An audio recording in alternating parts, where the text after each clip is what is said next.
share a remarkable medical success story, one that reflects the power of precision medicine, the strength of the human spirit, and the exceptional expertise of the treatment. Dr. M.E. Raja sir, Dr. Gopinathan sir, and Dr. Madhumita ma'am. They will share the transplant. MGM புற்றுநோய் மருத்துவமனையில்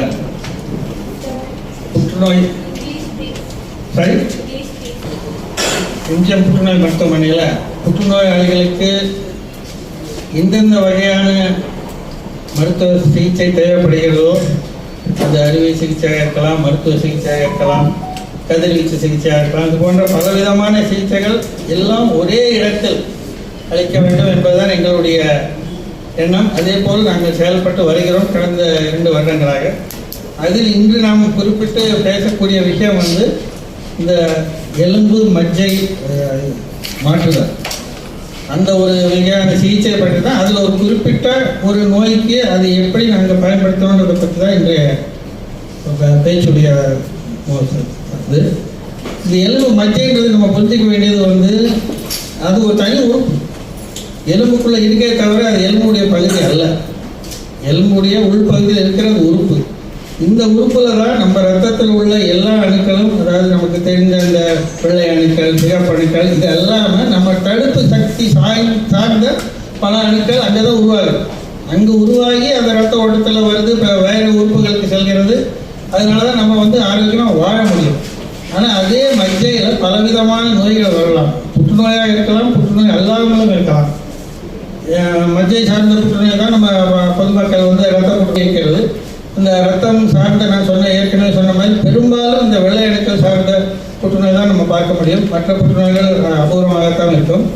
அதே சமயத்தில் அதுவும் அங்கே தான் உற்பத்தி ஆகிறது. அப்போ அதில் ஏதாவது நோய் வந்ததுன்னா நோயாளி ஆரம்பத்தில் காட்டக்கூடிய அறிகுறி அந்த தடுப்பு சக்தி கம்மியாக இருக்கிறதுனால பல கிருமிகளுடைய ஆரம்பத்தில் பொது சிகிச்சை டாக்டர்கிட்ட போகலாம், பிறகு மேற்படிப்புள்ள ஸ்பெஷலிஸ்ட் டாக்டர்கிட்ட போகலாம். ஆனால் ஆரம்பத்தில் இவங்களுக்கு என்ன அடிப்படை பிரச்சனைன்றதே தெரியறது கஷ்டம். அப்படி நம்ம ஒரு கண்டுபிடிச்சோம்னா அந்த நோய்க்கு சிகிச்சை ஏற்கனவே சொன்ன மாதிரி ஒரு வகையான சிகிச்சை பூரணமாக குணப்படுத்தக்கூடிய சிகிச்சை எப்படின்றது டாக்டர் கோபிநாத் விளக்குவார். டாக்டர் மஜ்ஜை மாற்றி அதை எடுத்துவிட்டு ஆரோக்கியமான மஜ்ஜை உருவாக்கினால் அதுக்கு பிறகு அவ்வளோ ஆரோக்கியமாக இருப்பாங்க, அதாவது ஆரோக்கியமாக இருப்பாங்க. அதனுடைய அடிப்படையில் தான் இன்னைக்கு நம்ம சேர்ந்து அதை பற்றி பேசுறதுக்காக இங்கே வந்திருக்கிறோம். உங்களுக்கு குறிப்பிட்ட ஏதாவது புற்றுநோய் சார்ந்த கேள்விகள் ஏதாவது இருந்ததுன்னா கூட நீங்கள் கேட்கலாம். அதிகரித்து கொண்டே இருக்கக்கூடிய நோய் நம்மளுடைய புள்ளி விவர கணக்குப்படி பார்த்தீங்கன்னா அடுத்த ஒரு வருடங்களில் இந்தியாவில் இன்றைக்கு இருக்கிறத விட 2 மடங்கு இருக்கலாம்னு தான் சொல்கிறாங்க. நம்ம இதே மாதிரி வாழ்க்கை முறை தொடர்ந்து இருந்தால் 2 மடங்காக கூட ஆகலாம். ஏன்னா 90% அதிகமான புற்றுநோய்கள் வாழ்க்கை முறையினால தான் வருது. மக்கள் நினைக்கிற மாதிரி பரம்பரையாக வர புற்றுநோய் ரொம்ப குறைவு. 10% தான் பரம்பரையாக வரக்கூடிய புற்றுநோய். பெரும்பாலும் வாழ்க்கை முறை சார்ந்த புற்றுநோய் தான். அதில் நம்ம நேரத்தில் பெண்களில் மார்பக நுரையீரல் சார்ந்த புற்றுநோய் தான் முதல் இடத்தை வகிக்கிறது. இப்போ நம்ம அறையில் இப்போ நீங்கள் ஒரு 45 பேர் இருக்கீங்க வச்சுக்கிட்டாக்கா, இதுதான் இந்தியாவுடைய மொத்த மக்கள் தொகை எப்படி வச்சுட்டா, இந்த அறையிலே வாழ்நாளில் ஒரு 5 மதுமிதா அவர்களும் டாக்டர் கோபிநாத் அவர்களும் அதை கண்டுபிடித்து அதுக்கு சிகிச்சை அளித்தாங்க என்பது பேசுவதால்.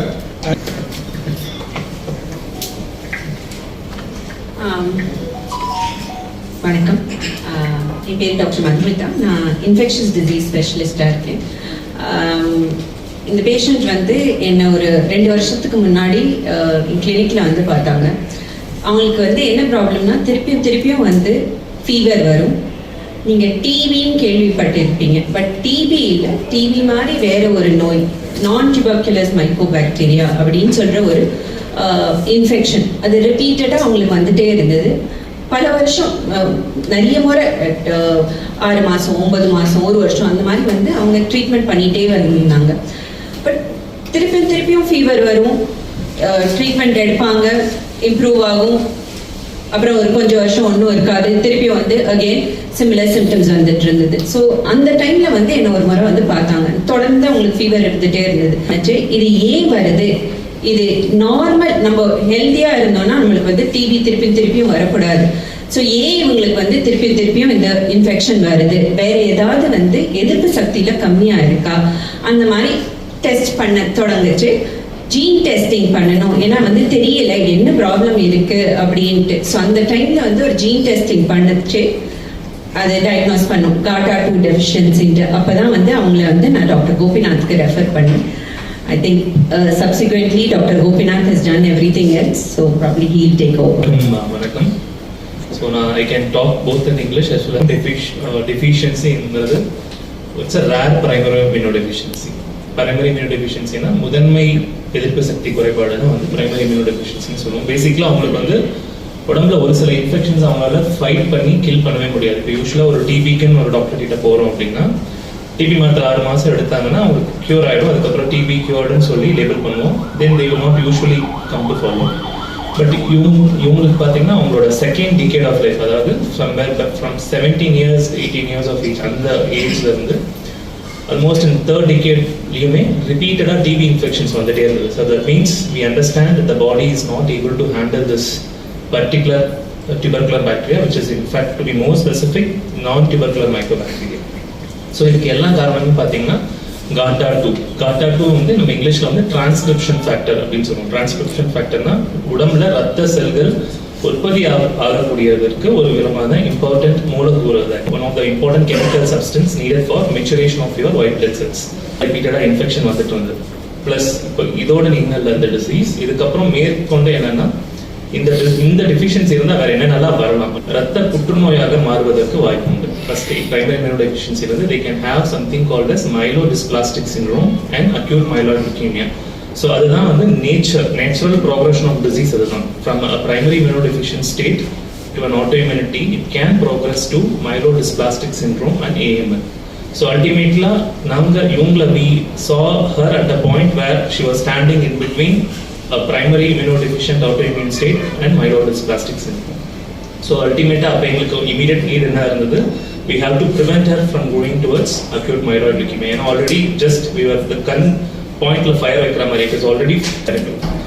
So அந்த டைம்ல என்ன பண்ணோம் அப்படிங்கும்போது we have to only go in for a bone marrow transplant. வேற ஒரு டோனரோட பாடியில இன்ஃபியூஸ் பண்ணும்போது தான் இந்த டிசீஸ் ஆனது கண்ட்ரோல் ஆகும். So next, once we decided we have to go for a bone marrow transplant, we will start searching the donor. So obviously அதுக்கு நமக்கு ஒரு டோனர் தேவைப்படும். ஸோ யூஸ்வலி அவங்க ஃபேமிலிக்குள்ளேயே டோனர்ஸ் தான் ஃபர்ஸ்ட் சர்ச் பண்ணுவோம். இவங்களுக்கு ஒரு சிஸ்டர் இருந்தாங்க.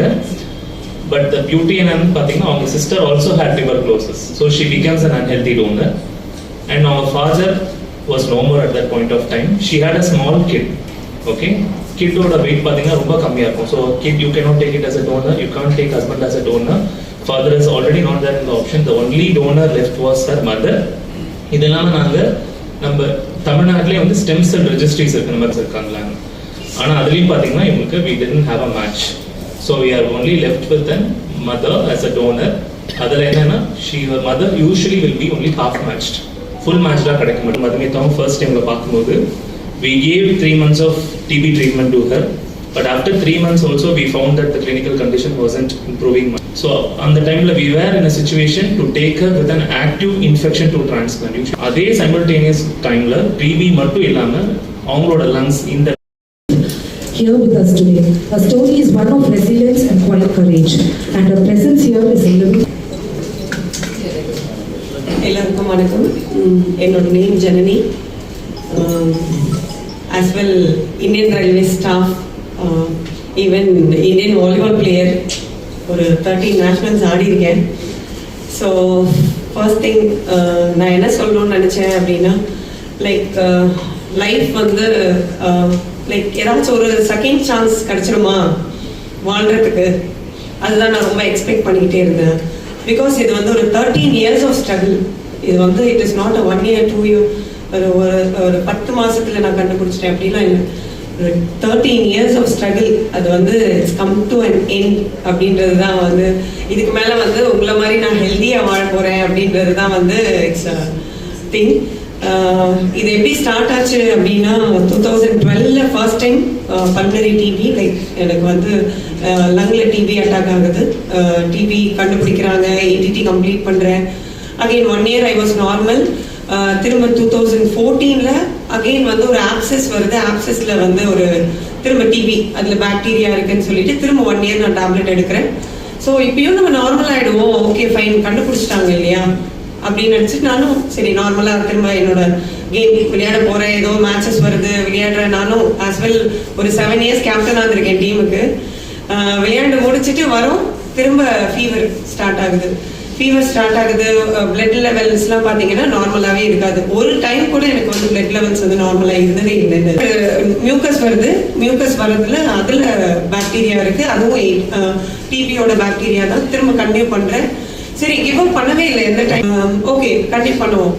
2023 நாங்கள் என்னோட ஹஸ்பண்டோட நான் யூஎஸ்ல இருந்தேன். 5 இயர்ஸ் நான் லீவ் எடுத்துகிட்டு இருந்தேன். அப்போது குழந்தைய பார்த்து காலையில் சொல்லிட்டு நான் இங்கே வந்ததுக்கு அப்புறமா அகைன் இந்த மியூட்டேஷன்ஸ்லாம் ஸ்டார்ட் ஆகுது.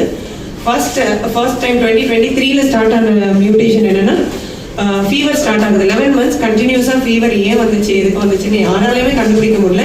இங்கே இருக்க எல்லா ஹாஸ்பிட்டல்ஸுமே சுற்றிட்டேன். ஈவன் ஒரு 60 டாக்டர்ஸ் மேலே பார்த்துட்டேன். எல்லா டெஸ்ட்டுமே எடுத்துட்டாங்க. ஒரு 3 ரிப்போர்ட்ஸுமே யாராலையுமே எனக்கு என்ன காஸ் எதனால இந்த இஷ்யூஸ் வந்துச்சுன்னு யாராலுமே கண்டுபிடிக்க முடியல. அண்ட் ஒரு பிரைவேட் ஹாஸ்பிட்டல் ஒரு செகண்ட் ஒப்பீனியனுக்காக நான் போனேன். போனதுக்கப்புறம் they repeated all the tests. Even என்னோட அண்ணா அங்கே ஒர்க் பண்ண கேஸ் ஒரு 3.5 hours ஒரு 3 டாக்டர்ஸ் உட்காந்து எழுதி எனக்கு இவ்வளோ நாளாக என்னென்ன சிம்டம்ஸ் இருந்துச்சு. ஃபர்ஸ்ட் திங் அவங்க சொன்னது என்னன்னா I think it's immune deficiency. குழந்தைங்களுக்கு இருக்க மாதிரி தான் இருக்கு. வந்த உடனே எனக்கு இதை எப்படி ஹேண்டில் பண்ணோம். அவங்க இஸ் டூ ஸ்மால். எனக்கு வந்தது என்னால் தாங்கிக்கிறதுக்குள்ள இன்னொரு அடி. என்ன சொல்றாங்கன்னா குழந்தை போய் செக் பண்ணுங்க, அவங்க நீ மானிட்டர் பண்ணி தான் ஆகணும்,